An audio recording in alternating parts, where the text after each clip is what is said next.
450 விலையை பார்த்தோன்னே மனசு சந்தோஷமாயிருது இல்லைங்க. பொன்னேரி ரயில்வே ஸ்டேஷன்லேருந்து 10 நிமிஷம் டிரைவிங்கில் மெயின் ரோடுக்கு பக்கத்துலேயே 24 ஃபீட் ரோட்டில் நார்த் ஃபேஸிங்கில்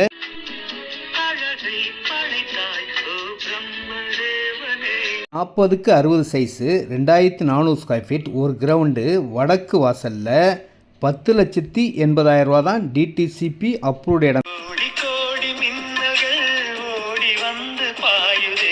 சீப் ரேட்டில் இருந்தால் பாயதாங்க செய்யும். 160க்கு 60 சைஸில் 9,600 ஸ்கொயர் ஃபீட் மொத்தமாக கூட எடுத்துக்கலாங்க. ஒரு கிரவுண்டு வாங்கிக்கோங்க, 2 கிரவுண்டு வாங்கிக்கோங்க, எவ்வளோ இடம்னாலும் வாங்கிக்கோங்க. சூப்பரான ஒரு பெஸ்ட்டு இன்வெஸ்ட்மெண்ட் இந்த இடங்க. ரேட்டு 450 ரூபா தான்.